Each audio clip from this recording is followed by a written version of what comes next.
A subtle allegory concerning the secrets of alchemy. Very useful to possess. And pleasant to read. By Michael Maier. The Secrets of Alchemy. After spending the best part of my life in the study of the liberal arts and sciences, and in the company of wise men and judicious scholars, I was compelled, as the result of my observation of mankind, to arrive at the melancholy conclusion that the hearts of most persons are set either on ambitious and vainglorious projects, on sensual pleasures, or on the accumulation of wealth by all and any means. And that few care either for God or for virtue. At first I did not quite know whether to become a disciple of the laughing or of the weeping philosopher, or whether to join in the exclamation of the wise prince of Israel, "All things are vanity." But at length the Bible and experience taught me to take refuge in the study of the hidden secrets of nature, whether pursued at home, by means of books, or abroad, in the great volume of the world. Now, the more I drank of the mighty fount of knowledge, the more painfully my thirst, like that of Tantalus, seemed to increase. I had heard that there was a bird called Phœnix, the only one of its kind in the whole world, whose feathers and flesh constitute the great and glorious medicine for all passion, pain, and sorrow.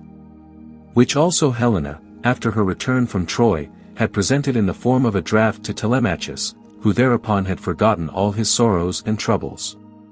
This bird I could not indeed hope to obtain entire. But I was seized with an irresistible longing to become possessed of at least one of its smallest feathers, and for this unspeakable privilege I was prepared to spend all my substance, to travel far and wide, and to endure every hardship.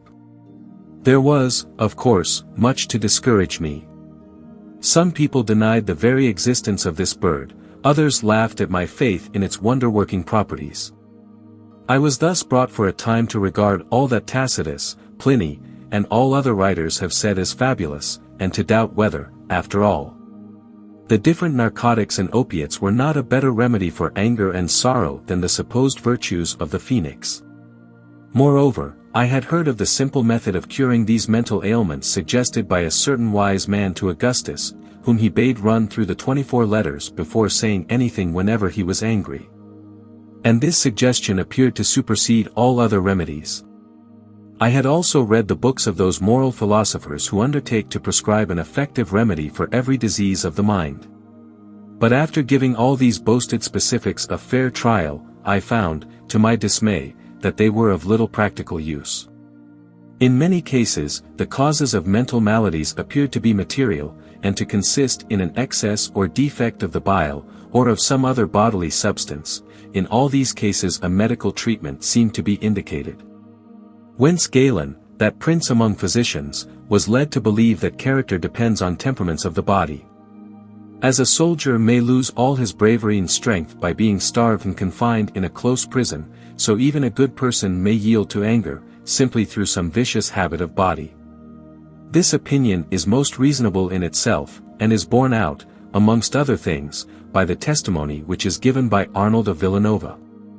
In that book of his where he sets forth the virtues of all medicines by means of tables of the 4 qualities, the medicines that conduce to intellectual excellence are those which strengthen the digestion, and nourish the brain and the principal vitals, purging out all superfluities, purifying the blood, and preventing the ascent of vapors to the brain. Hence you will find that many medical writers speak of their medicines as productive of a direct effect upon the mind, when it is only through the medium of the stomach, the brain, the blood, the liver, etc. That they tend to brighten the intellectual faculties, by improving the general health of the brain, and quickening all processes of the body, that you may say they are productive of joy, because they tend to strengthen the chief limbs, purify the blood, and produce good animal spirits. Other medicines lead to paradise, as they dispose the heart to charity and to every good work, by their action upon the blood. Some medicinal herbs have the power of exciting love, by increasing and clarifying the blood, and thus quickening the sexual instinct. While others make men chaste and religious, by inducing poverty and frigidity of blood, and taking away the edge of all sensual appetite. In the same way, it is possible, by means of certain drugs, to make men stupid and insane, as men are rendered dull and stolid by drinking too much wine. You may also notice, sometimes, that after eating a certain kind of food, men become light-hearted, joyous, and inclined to dance and sing, though they are ordinarily staid and grave persons, while other kinds of food have a contrary effect upon them. Thus, a physician has power to make a miser liberal, a chaste person lascivious, a timid person bold, simply by changing the complexion of his vital juices. Such are the wonderful secrets of the medical art, though, of course, they are hidden from the foolish and the ignorant. There are a great many infatuated persons who will not believe that medicine can do anything but cure a headache. But such people know little of the resources of this science. Hippocrates forbade the physicians whom he taught to reveal these secrets, and it was a wise prohibition. A little further on the same writer says, "What medicine can produce greater heat than anger? Or chill the body more than fear? Or invigorate the nerves more thoroughly than joy? Or nourish and comfort more gently than hope? And what more certain cause of death is there than despair?" These are the words of the philosopher, and they shew that medicine may, through the body, cure the mind, and thus supply a remedy for anger as well as other mental disturbances. It is true that if there is a remedy for anger, it would, in the present state of the world, hardly be very highly esteemed. Still it would calm the passions of individuals, although other persons might not recognize its value. But that which men do not care to have just now, may one day be in great demand. Such is the vicissitude of all things human. Galen once said that the savages of England and Germany were as hostile to the science of medicine as they were ignorant of it. But now the descendants of Galen's countrymen are sunk in barbarism, while the English and Germans are the most skillful physicians in the world. Thus it seems very likely that this remedy may be one day in great request, especially when we consider its vast utility, and the innumerable evils which anger brings upon men. What has been said about anger applies with equal force to grief. For while the symptoms of anger are more or less mental, those of grief produce a more perceptible and lasting effect on the body. This great remedy for anger and grief, then, it would be most desirable to have, if we could only find the Phœnix which affords it. Where shall I look for it? Where shall I inquire after it? Whom shall I ask? I determined to go abroad, and to search for it till I should have found it. Fortune assists the brave, to the indolent and idle knowledge never comes. I would leave my native country, dearly as I love it, and sadly as I should miss my friends, and wander from land to land until I should be able to return with the eagerly coveted medicine. All beginnings are difficult. He who has never been sad, cannot rejoice. He who has never erred, cannot be brought back to the right way. And as the chemists say, there is in alchemy a certain noble body, which is moved from master to master, whose beginning is misery and sourness, whose end is sweetness and joy. So I expected to endure hardships, and go through bitter experiences, but I also expected them to be crowned with the delights of success. Of the existence of the Phœnix I had no doubt, or I could not have looked for it. It is enough for me to see the sun and its rays, even though I cannot touch it, and perhaps it is as well for us that we cannot get so very close to the sun. But as to this medicine which I seek, how can I have a perfect knowledge of it before I see and touch it? How can I become a master before I have been a scholar? The products of all countries are not the same. And perhaps I may learn in one part of the world what I cannot get to know in another. Moreover, I asked myself the question, can a pilgrim's life hurt anyone? Are we not all pilgrims here below to that land whither our Saviour Christ has gone before? And is not the example of peregrination set us by the swallow, the herald of spring, by the crane, the stork, and other birds of passage? Does not the whole world lie open before man as the air is everywhere accessible to birds? Great Phoebus himself, the god of the sun, journeys day by day over the wide expanse of the sky. The heart of man beats and pulsates in his bosom from the first to the last hour of his life. And being surrounded by all these models and examples, it is natural for man to lead the life of a pilgrim, particularly if that pilgrimage be directed towards a certain goal. The merchant travels over land and sea to buy the produce of distant climes, but a nobler merchandise by far are science and knowledge, which are the wares of the mind. He who stays at home will there bury his talents, and get to know little about the secrets of the universe. Moreover, it is both pleasant to travel and honorable to be always several hours' journey in advance of the sun. That which is most spiritual is most swift in its movements, while the lifeless earth alone is immovable. The other three elements are in perpetual motion. The air sweeps over the earth in the shape of winds, hurricanes, and gales. Fire devours everything before it as it rushes onward in the conflagration of a great city. Water runs along in rivers and mighty streams, and hastes to reach the sea. Let us also look up and behold the heavens as they move in their glory. The stars, the sun, and the moon know the times and seasons of their rising and setting. A cannon ball, if projected from one of our most powerful guns, would be more than 8 days in making the compass of the world, which is more than 25,000 miles. But the sun, notwithstanding its vast size, accomplishes the same distance in 24 hours. It would make our thoughts real if we strove to realize the velocity with which Saturn moves round the sun, and with which the heavens revolve round their own axis. But greater still, and far more wonderful, is the speed of human thought, which, in a moment of time, travels from one end of the heavens to the other. We may believe that the angels, as spiritual beings, move with the quickness of that which is spiritual in man, viz., thought. God alone does not move, for he is everywhere.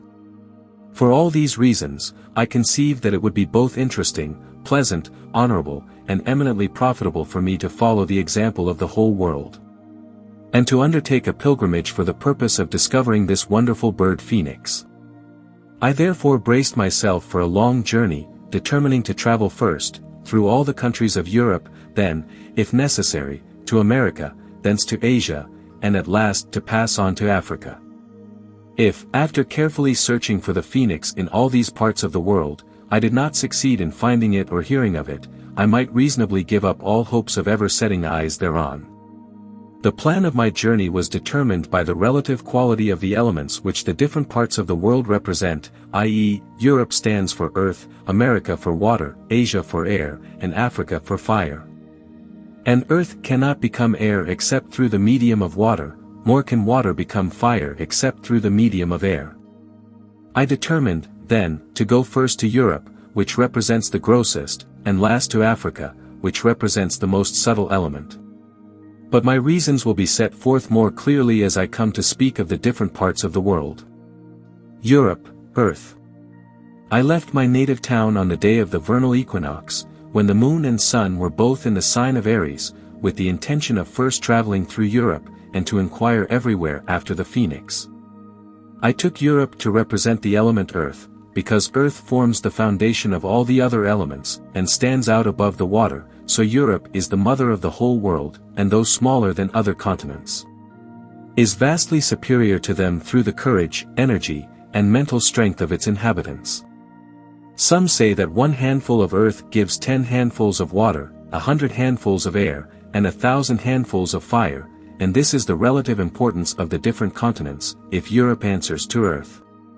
Europe has produced the bravest warriors, and the most distinguished conquerors, and though she has subdued other continents, she has herself never been subjugated by them. Of the 4 great world empires, only one was founded by an Asiatic prince. The Macedonian, the Roman, and the Teutonic empires, have all had their centers in Europe. Alexander the Great and Julius Caesar were among her sons. If we look at a map of Europe we may easily perceive that in shape this part of the world resembles a virgin, but her heart is that of a lion. For these reasons, I determined to travel first through this virgin lion, because it clearly corresponds to the fundamental element, earth. Europe is a virgin because of her beauty and spotless purity. A lion because she has conquered others, but has never herself been conquered. Among the heavenly bodies the sun answers to Europe, and among the metals, gold. For though she produces little gold, and the sun shines upon her with less fierceness than on Africa, yet she is worthy of being compared to the sun and gold because of the excellence of her people. Though a few years ago even some real lions were born in Germany, yet we call her a lioness only on account of her stoutness of heart. Europe is the mother of the world, and Germany is her heart. Nor is Europe without her marvels. In Pannonia, it is reported, men live in compact stone houses under water.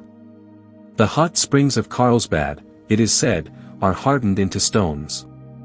On the coasts of Prussia, a transparent and pellucid stone, amber, formed out of subterraneous vegetable juices, is cast ashore in large quantities. I do not mention the coral of the Sicilian Sea, which, originally a plant, hardens outside water into a white or red tree of stone, or the sealed earth of Germany in Silesia. Europe, then, is the lion earth. This expression is for those who hear not with their ears only, but also with their brains. It is earth which resists the fire, like gold, and is not resolved into air. Like the boundary pillar of the gods of old, it yields to none. Hence Europe, the gold of the universe, seemed the very place in which I should be most likely to hear of the Phœnix and its medicine. But most of those whom I met laughed at my quest, and said that, like Narcissus, I had fallen in love with the shadow of my own mind, the echo of my vain and ambitious thoughts, which had no substantial existence apart from my own folly. The words of the alchemists, said they, are like clouds, they may mean and represent anything, according to the fancy of him who hears them. And even if there were such a medicine, human life is too brief for the search. All that makes life worth living will have to be neglected and thrust aside while you are engaged in hunting after it. If we can pick up a knowledge of this secret casually, and whilst devoting ourselves to other pursuits, well. But if not, we can very ill spare the time for a closer search. These objections, at least the latter half of them, I met as follows: the quest of this medicine demands the whole powers of a man's body and mind. He who engages in it only casually, cannot hope to penetrate even the outward rind of knowledge. The object of our search is a profound secret, and a man who is not prepared to give himself wholly to this inquiry had much better abstain from it altogether. I readily acknowledge that the powers of my mind are not such as to justify me in anticipating success. But the spirit within me impels me to undertake this search. And I am confident that God will at the last reward my patience, and my humble waiting upon him. As every king loves his queen, as every bridegroom is devoted to his bride, so I regard this science as more beautiful and lovely than anything else in the world besides. Now, beautiful things are hard to win, and hard toil is the way to all that is great and glorious. This was the gist of my answer. Now I had already traveled through a great part of Europe, when it occurred to me that Italy and Spain are constantly mentioned by the ancients as the great seats of secret knowledge, and I therefore directed my steps thitherward. In Spain I heard that some Arabs, Geber, Avicenna, and others, had lived there a long time ago, and these had possessed the wonderful medicine. I was also told a great deal about Hercules and his achievement in securing the golden apples of the Hesperides, and also the golden cup, wherein he received the medicine for anger and sorrow. Now all prudent men have decided that it contained a small portion of the feathers of the Phœnix. I saw that Geryon with the 3 bodies was the theme of the philosopher's writings, that Hercules was a laborious artist, seeker of the medicine. But nobody was able to give me any definite information. I did not, however, wish to leave Europe without visiting the Canary Islands, which are 7 in number and are named, Lancerota, Bonaventura, Great Canaria, Tenerife, Gomera, Faro, and Palma. 3 of them, Lancerota, Gomera, and Faro, are governed each by its own king. Faro is naturally destitute of good drinking water, but the inhabitants get a supply of it out of certain broad-leaved trees, which distill sweet water in such quantities as to suffice for the whose island. Strangers and pirates who land in the island, being ignorant of this fact, are prevented by want of water from staying in Faro very long. Now, it happened about this time that the king of Gomera had died without leaving a male heir, and his subjects refused to acknowledge the authority of his beautiful daughter Blanche, unless she accepted the hand of some royal wooer. Because they said that it was unworthy of men to be ruled by a woman, and calculated to injure the manliness of the national character, as was shown by the experience of those peoples over whom women have borne sway for any length of time. For their women had assumed the place of men, while men were degraded to the position of women, and, as a consequence, there followed the wildest excesses of profligacy and lewdness. So the royal maiden was prevailed upon to think of bestowing her hand in marriage. Now, there was in the island a royal youth, named Maier, with beautiful dark locks and a splendid golden robe, who was passionately enamored of the royal maiden Blanche, and was loved by her in return. He wooed and won her, and the wedding was celebrated on condition that she should bring to him as her dower a diamond of great value and magnitude, while he should present to her a splendid ruby of incalculable worth, i.e., worth 1,000,000 ducats. He, as her king and lord, should protect her from all dangers and from the robbers with whom that country swarms, while she, on the other hand, promised humbly to obey him without either subterfuge or tergiversation. After these preliminaries, they were linked together in close and indissoluble marriage, in which they lived long and happily. And it was predicted that a son should be born to them, who would be a mighty conqueror, and would carry his victorious arms as far as the pillars of Dionysus in India. So you see that I was unable to get any information whatsoever about the Phœnix in the course of my wanderings through Europe. I therefore determined to set sail for America, in the hope that I might be more fortunate among the savages of that continent. For I remembered the words of the poet. Accident is a mighty helper, let your hook always be baited. In the least likely river you may catch your fish. America, water. In these days, when commerce has opened up, as it were, a highroad across the seas to America, or India in the west, there is no very great difficulty in reaching that continent.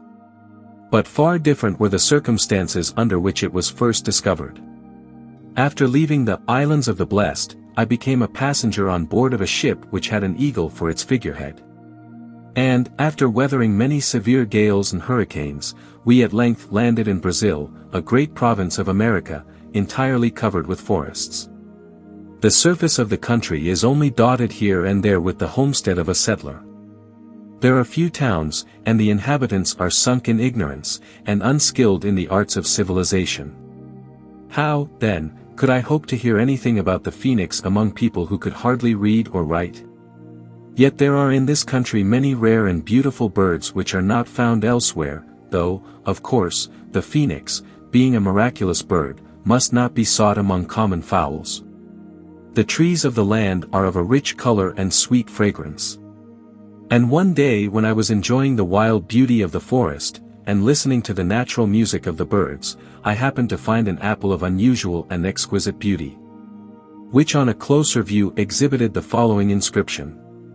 Within is that which, if you deliver it to its grandmother, there will thence arise a son who may cling to his mother in loving embrace. From this union will arise in a short time a noble tree which will render to the husbandman a golden harvest. After much thinking, it occurred to me that the seed which was in the fruit must be placed in the earth, its grandmother, since the parent tree was its mother. So I took it as a gift of God, sowed the seed, and when there had sprung up a little tree, I grafted it into the parent tree, first having sawn off that tree close to the ground, and when the two had grown together, they became a much more glorious tree than either of them had been before. And the fruit was that of the scion which had been inserted into the parent tree. It is said that before the Spaniards reached Brazil, there were no horses in that country, so that the natives regarded a horse soldier as a monster half man and half beast. But when both horses and asses had been introduced by the strangers, it was thought most desirable to obtain also some mules which are the common offspring of these two animals. Now, there was a certain chief who possessed a large number both of asses and horses, and he took particular interest in this matter. He knew very well how to breed horses from horses, and asses from asses, but he was not acquainted with the proper method of breeding mules from both, while he was aware that all experiments which are made in the dark, i.e., without the light of previous experience, are both dangerous and uncertain. The consequence was that all his efforts to produce a mule out of a stallion and a she-ass were doomed to failure, no doubt because their seeds were not mixed in the right proportion. At last a sage who was passing that way, and whose insight into the secret working of nature was infinitely keener and more complete than that of those ignorant people, gave our chief the following advice. If you would obtain a mule resembling the paternal ass in length of ear and slowness of gait, you should feed each of the parents with just as large a quantity of food as their nature requires. Would you know what this proportion is? Give to the male twice as much as to the female, then a mare will conceive a mule from an ass. This advice was taken by the chief, and, after several failures, his perseverance was crowned with complete success. Nor does it appear contrary to nature's general plan that two different parents should produce offspring which differs from them both. Look at the leopard, which is said to be the offspring of the pard and the lioness. In the same way the wolf and bitch beget the lynx, a scion inserted into a good tree produces fruit different from those of the parent stock. New varieties of flowers are obtained by a judicious mingling of the pollen. And the red powder called our tincture, being mixed with quicksilver over the fire, produces gold which is utterly unlike either the one or the other. Now, these Americans are able to perform a most singular experiment with metals, and particularly with gold. They have a kind of water in which gold becomes soft like wax, and capable of being molded with the hand into any shape they please. This water is not a corrosive, since it does not burn the fingers of those who take up the gold. But we need not doubt that it is some chemical discovery, and that it is obtained by a distilling process. As I could gain no further information in America, I began to think of taking the first opportunity of crossing to Asia. I took with me a very heavy and valuable piece of a certain kind of wood, the most precious I saw here in Brazil, and which is remarkable for its brilliant ebony color, for this black color seems proper to America by reason of the blackish poplars and the soil dyed with various hues. The color of this wood seems to arise from the heat of the sun, and the wonderful peculiarity of the American soil, of which Menendez, that learned physician of Sibyl, writes as follows: the variety of color exhibited by the soil of Peru is most remarkable. If you look at it from a distance, it has the appearance of a patchwork quilt spread out to air in the sun. One part of it is green, another blue, others again are yellow, white, black, and red. Now all these are different kinds of mineral earth. The black earth, if mixed with water or wine, makes an excellent ink. The red soil is said to be the ore of quicksilver, and the Indians paint themselves with it. Well, I took my wood, went aboard a ship, with a white unicorn for its figurehead, and setting sail for Asia, soon arrived in the Persian Gulf. Asia, air. Asia is the third continent of the world, the continent which answers to the element of air, and its climate is more temperate than that of the other continents, as it is equally remote from the intense cold of Europe and the intense heat of Africa. Being both warm and moist, it most admirably corresponds to the element of air. Its heat is almost everywhere tempered by the vapors which ascend from the sea. Moist, warm air has fire for its father, and water for its mother, and retains the most active qualities of both its parents. Thus air is a mediator between the two hostile elements, and in its own composition reconciles their strife. In the same way Asia binds Europe, earth, and Africa, fire, together, the grossest and the most subtle of the elements, but without Asia, air, there would be no union between them. By means of air, fire clings gladly to earth, and fosters it. But without air, the fire soon goes out. It is the prerogative and distinctive mark of Asia to be the center of the world, and to bring forth such fruits as require a warm, soft air, as, for instance, dates, balsam, spices of all kinds, and gold itself. Asia is the cradle of our race, the seat of the first monarchy, the birthplace of our Redeemer. From the Persian Gulf I traveled straight through the continent, till I reached those parts of Asia Minor where Jason is said to have obtained the Golden Fleece. So, being greatly interested in these old-world occurrences, I walked out one day to a place said to be the Field of Mars, and the site of the Palace of Eats, the descendant of the Sun. There I met an old man of venerable aspect and authoritative port, who saluted me graciously, and to whom, after returning his salutation, I addressed the following words: "Master, if I am not troubling you too much, kindly enlighten my ignorance, as I can doubt neither your ability nor your willingness to help a stranger." He having signified his willingness to do for me all that lay in his power, I asked him whether those things which were related in history and poetry concerning Jason and his golden fleece, were real facts or mere poetical fictions.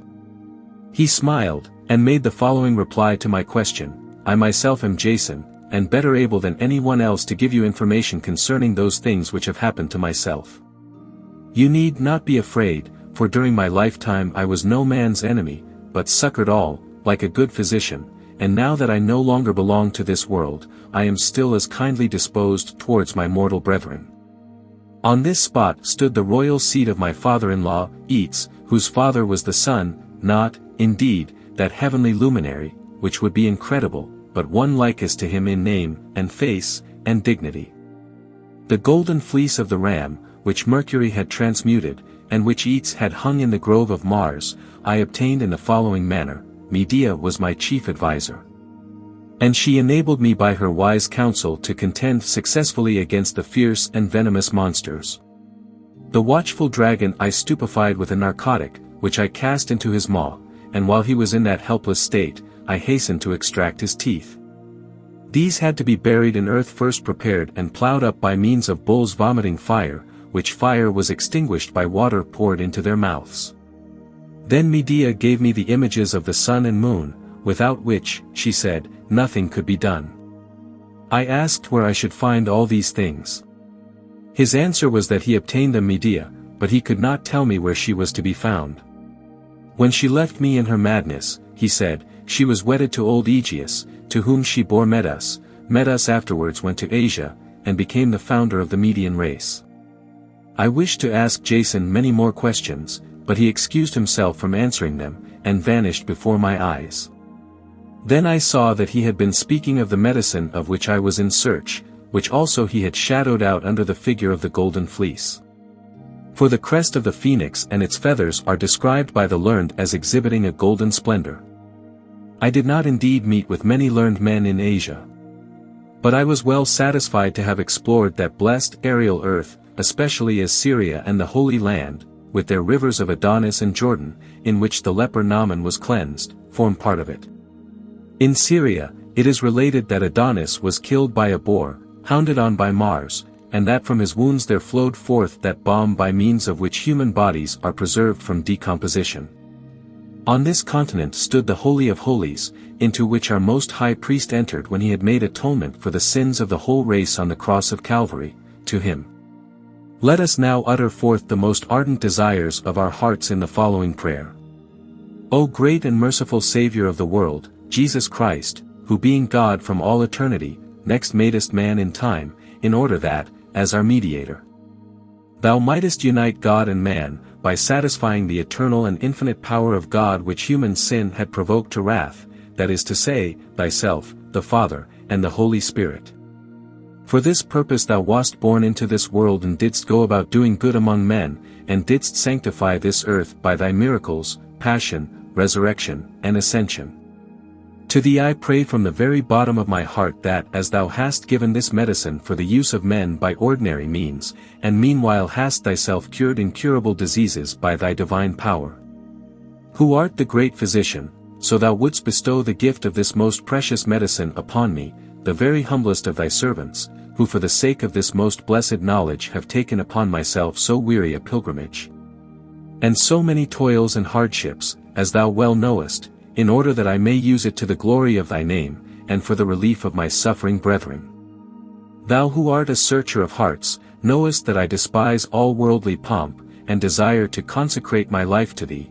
If thou wilt but work in me both the will and the power of performance, grant to me the power of exercising boundless charity, of relieving all sufferings, both bodily and mental. Bless me with the gracious gift of thy medicine, which comes next in value after the peace of mind and eternal happiness which thou hast gained for us, in order that its virtue may be effectual in the cure of human sorrow, disease, and pain.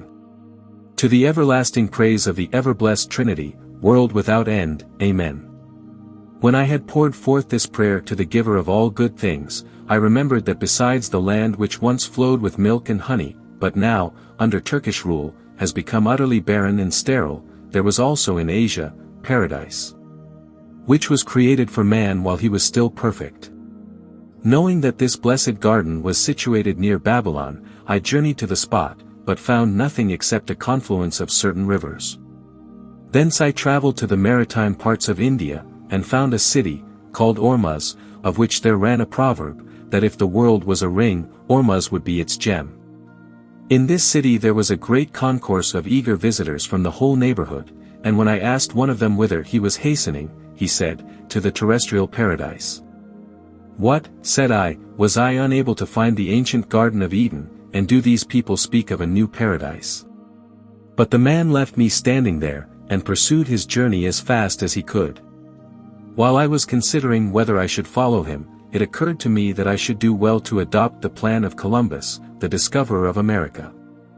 So I went to the different gates of the city, and determined to leave it by that one where the sweetest and most fragrant odors were borne towards me on the air. This I did, and I soon found myself on a road where the air was such as might well come from an earthly paradise, yet was frequented by very few travelers. Ormuz being situated on an island, we soon had to cross a sea, where I saw men fishing up pearls of the purest whiteness. Having obtained some of these for love and money, I had no doubt that I had come into possession of one of the most important substances of the medicine, for the whiteness of these pearls was such as to defy exaggeration. After pursuing my journey on the mainland, along a very narrow by-path, for some time, I reached a point where two roads met, and there was a statue of Mercury, of which the body was silver while the head was overlaid with gold. The right hand of this statue pointed towards the earthly paradise. And when I had followed for some time the road which it indicated, I came to a very broad and deep river, which it was impossible to cross without a boat, though far and wide there was no boat to be seen. But the beauty of the other shore convinced me that it must be the earthly paradise. The trees which grew there were covered with golden, orange, citron-colored, purple, and intensely red flowers.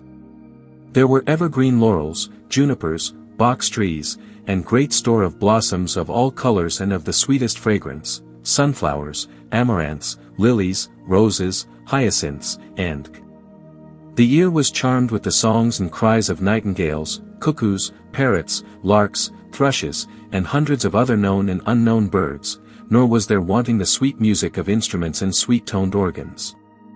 The taste was gratified, as it seemed, with all manner of delicious fruits, and the fragrance which streamed out on the breeze was such as charmed while it rendered insensible the olfactory nerves of all the people who lived round about. Just as the noise of the Nile cataracts becomes inaudible to those who are used to it. But what did the sight of all these glories profit me, who, for want of one little boat, was unable to get at them? So I turned away, with the firm resolution of coming back, as soon as I could do so with a better chance of success. In the meantime, I should be most likely to find the Phœnix that I was in search of, if I crossed over to Africa without further delay. So I directed my course towards the Red Sea, and there landed in Africa. Africa, fire. When I reached Africa, more than a year had elapsed from my first setting out, the sun had once more entered the sign of the lion, the moon was at her height in the house of Cancer. All these were circumstances which inspired me with hope. The intense heat of the African climate renders the whole continent torrid, sterile, and dry. It has few rivers, but many wild beasts, which meet together at the riverside, and bring forth among themselves many new and strange shapes, for which Africa is so well known. Satyrs, cynocephaly, and semi-human beings are said to live there. There are the mountains of the moon, and Atlas that bears up the heavens on its shoulders, all these abound in minerals and in serpents. There also is collected the blood of the dragon which the dragon has sucked from the elephant. But when the elephant falls dead, the dragon is crushed, and the blood which it has drunk is pressed out of it. Again, in the neighborhood of the Red Sea, an animal named Ortis has been observed, the color of whose head is red, with gold lines up to the neck, while its eyes are deep black and its feet white, to wit, the 4 feet. But the hind feet are black, the face up to the eyes white, a description which tallies exactly with that which Avicenna gives of our medicine. Now I heard that not far from the Red Sea there lived a prophetess, named the Erythræan Sibyl, in a rocky cave, and I thought well first of all to inquire of her concerning this Phœnix. It is she that prophesied and predicted the coming of the Son of God in the flesh. This assertion has indeed been questioned by many writers, but it is borne out by Eusebius, the great historian of the early Church, and by Cicero, the great orator, who, as is well known, translated this prophecy into the Latin tongue. Abundant evidence to the same effect may also be collected from the works of Virgil, the prince of Roman poets. The passage of Cicero which is referred to by Eusebius, will be found in the second book of his treatise, De Divination, on divination. When I came to her, I found her sitting in her cave, which was beautifully overgrown with the spreading boughs of a green tree, and covered with green sod. I saluted her with the lowliest and most deferential humility. At first she seemed somewhat startled at my sudden appearance, and hastily retreated to the interior of the cave. But she was soon won over by my earnest entreaties, and prevailed upon to shew herself at the entrance of her habitation. "Who art thou, stranger?" she inquired, "and what wouldest thou of me? Dost thou not know that a man may not approach a virgin that dwells in solitude?" "It is not forward boldness that has brought me hither," I replied. "But I have come after mature deliberation, because I feel that it is you, and you alone, that can resolve certain doubts which lie heavy on my mind. If you will shew me this great kindness, I, on my part, promise to do you suit and service, and to fulfill all your commands, as far as lies in my power." When she heard these words, her countenance cleared, and she asked me in a more kindly tone what my business was. "I cannot," she continued, "deny anything to men like you who are anxious to learn." "There are two things," I returned, "concerning which I would crave plain and straightforward instruction from you. Namely, whether there was and is in these countries of Arabia and Egypt a wonderful bird named Phœnix, whether its flesh and feathers are really an effectual medicine for anger and grief, and, if so, where the bird is to be found." "The object of your search," she rejoined, "is a great and glorious one. Doubt is the first stage of knowledge, and you have also come to the right place and the right person. For the country in which you now find yourself is Araby the Blessed, and nowhere else has the Phœnix ever been found. Moreover, I am the only person who could possibly give you any definite information about it. I will teach you, and this land will exhibit to you, the glad sight of which I speak. Therefore, listen to my words. Araby the Blessed and Egypt have from of old rejoiced in the sole possession of the Phœnix, whose neck is of a golden hue, while the rest of its body is purple, and its head is crowned with a beautiful crest. It is sacred to the sun, lives 660 years, and when the last hour of its life approaches, it builds a nest of cassia and frankincense, fills it with fragrant spices, kindles it by flapping its wings towards the sun, and is burnt to ashes with it. From these ashes there is generated a worm, and out of the worm a young bird which takes the nest, with the remains of its parent, and carries it to Heliopolis or Thebes, the sacred city of the sun, in Egypt. Now, this whole tale which you find in the books of the ancients is addressed to the mind rather than to the ear. It is a mystical narrative, and like the hieroglyphics of the Egyptians, should be mystically, not historically understood. An ancient Egyptian writer tells us that the Phœnix rejoices in the sun, and that this predilection is its chief reason for coming to Egypt. He also relates that his countrymen were in the habit of embalming the Phœnix if it died before its time. If you therefore regard this tale as an allegory, you will not be far wrong, and you know that the flesh and feathers of this bird were of old used in Heliopolis as a remedy for anger and grief. When I heard her say this, I was full of joy, and asked her whether she could tell me how to become possessed of this blessed bird and medicine. She promised not to forsake me, and to do all in her power to help me out of my difficulty. Nevertheless, she continued, the most important part of the enterprise must be performed by the toil of your own hands. I cannot describe to you in exact and unmistakable terms the place where the Phœnix lives, yet I will endeavor to make it as plain to you as I may. Egypt, you know, owes all her fertility to the Nile, whose sources are unknown and undiscoverable. But the mouths by which it is discharged into the sea, are sufficiently patent to all. The fourth son of the Nile is Mercury, and to him his father has given authority to shew you this bird, and its medicine. This Mercury you may expect to find somewhere near the 7 mouths of the Nile, for he has no fixed habitation, but is to be found now in one of these mouths, and now in another.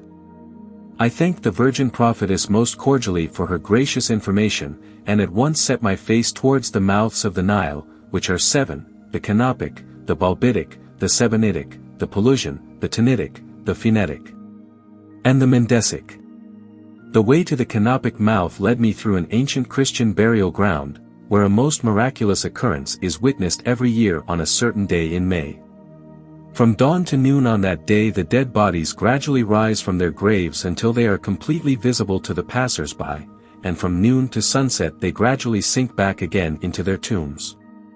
If this be true, as eyewitnesses testify, it is a most certain proof of the resurrection of the human body, and exhibits a close analogy to the resuscitation of the dead Phœnix.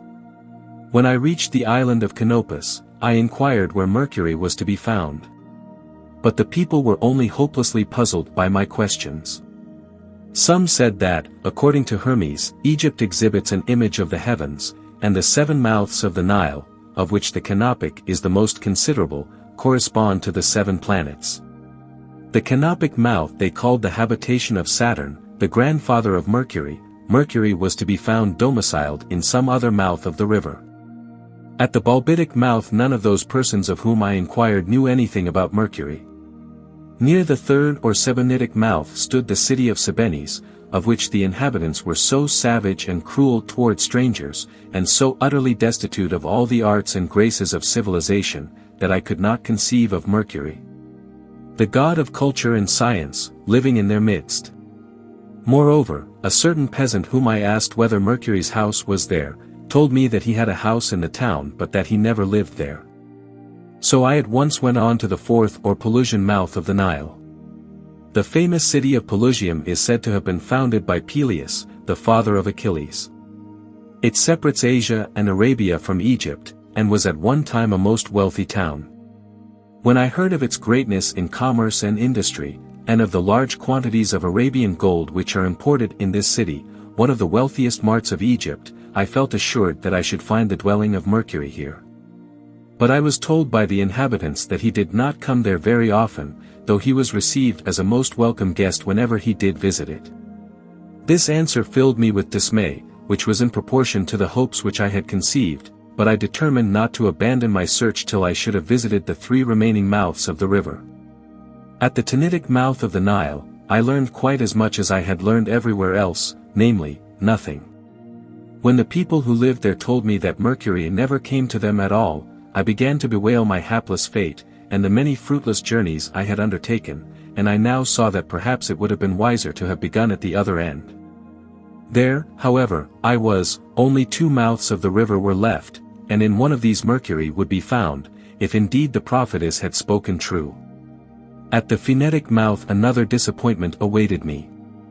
Mercury had once lived there, but had long since migrated somewhere else. At the 7th, or Mendesian mouth, nothing whatever was known about him. It may easily be imagined that, after this long series of disappointments, I began to suspect the Sibyl very strongly of having sent me on a fool's errand. For I had now visited every one of the mouths of the Nile, and yet had not found even a trace of Mercury in any of them.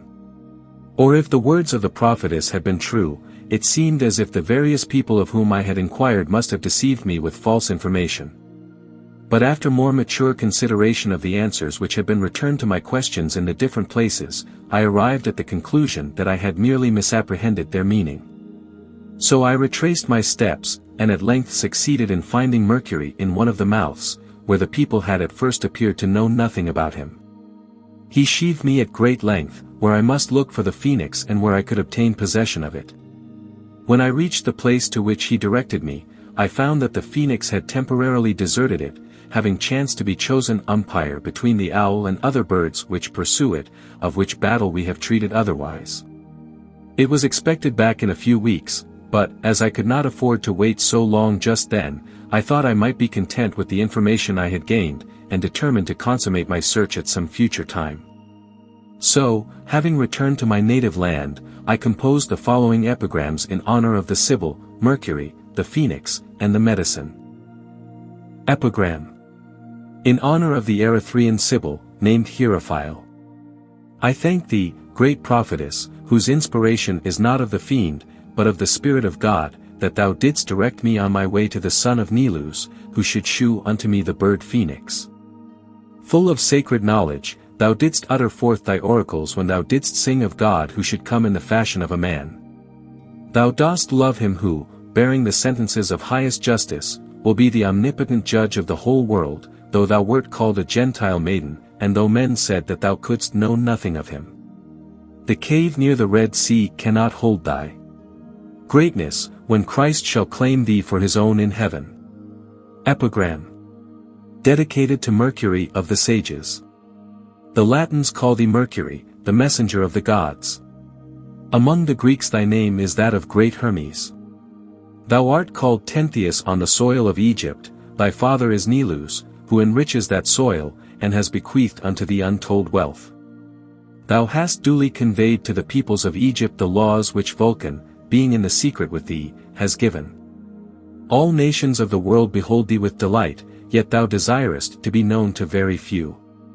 Of how many secrets of nature have the keys been entrusted to thy keeping? Thy face is red, thy neck is yellow, thy bosom is whiter than purest snow. Thy feet are shod with black sandals, a wand with a double snake in no wise hurts thy hand. This is thine apparel whereby thou art known to all, O Hermes. Thy complexion is fittingly of 4 hues. Thou didst shew to me the glorious bird Phœnix by the mouth of an interpreter, and I thank thee for thy love with all my heart.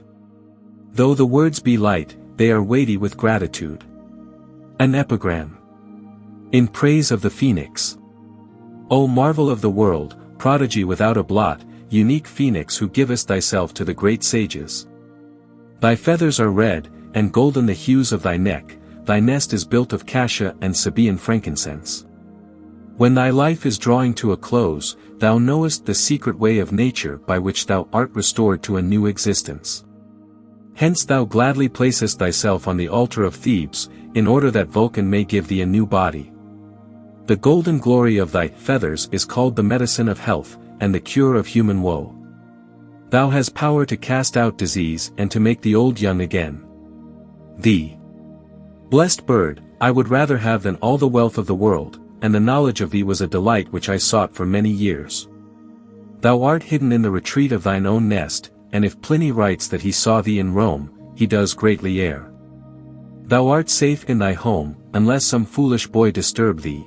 If thou dost give thy feathers to anyone, I pray thee let him be a sage. On the hermetic medicine of the Phœnix. If all the mountains were of silver and gold, what would they profit a man who lives in constant fear of death? Hence there cannot be in the whole world anything better than our medicine, which has power to heal all the diseases of the flesh. Wealth, and riches, and gold, all yield the prize to this glorious possession, and whoever does not think so, is not a man, but a beast. If anyone will not acknowledge the force of reason, he must needs have recourse to authority.